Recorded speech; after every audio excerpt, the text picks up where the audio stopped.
Salom qizlar, Los Anjelesdaman. Hozir ota-onam yoniga keldim. Ham bilasizlar, Los Anjelesda uyimizda bor. Bu yerda arendaga topshirib ketganmiz.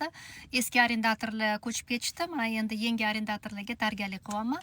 Ham sizlarga ko'rmaganlarga Los Anjelesdagi uyimni ko'rsataman. Ketdik.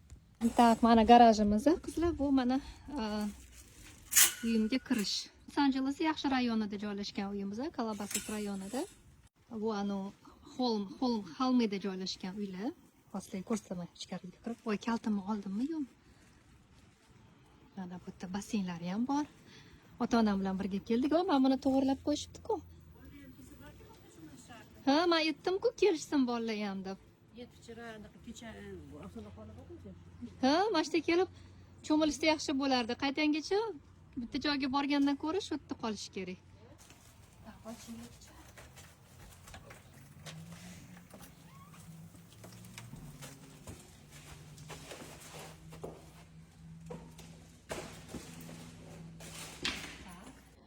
Tak, mana qizlar, bu bizada mana gostinniy edi. Ikkita edi bizada, ikkita qilganmizda gostiniyni.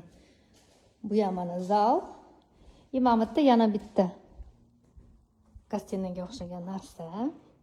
Karpetni tozalaydiganlar kelib ketdi-da, o'shaning uchun tekshiryapman. Yaxshi tekshirish, yaxshi tozalashgan ekan deb. Bu yerda to'rxona va 3 ta vanna. Mana shunaqa. O'zi mebelli hech narsa yo'q, просто bir xil xonada mana shu bitta shu faqat shu spalniyada narsa bor. Keyin mana bitta mana bunaqa anaqamiz bor. Chirdakka o'xshagan loft deydi anglizchasiga. Mana shu men oldin primoy efirlar qilardim YouTube'imda o'tirib shu joylarda.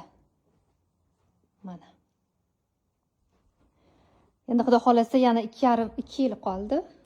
2 yildan keyin qaytib kelamiz. Tak, bu mana oshxonam. YouTube'da videolarimni kim ko'rgan bo'lsa oldin, bu oshxonada ko'p videolar bo'lgan, ko'p narsalar o'rgatilgan.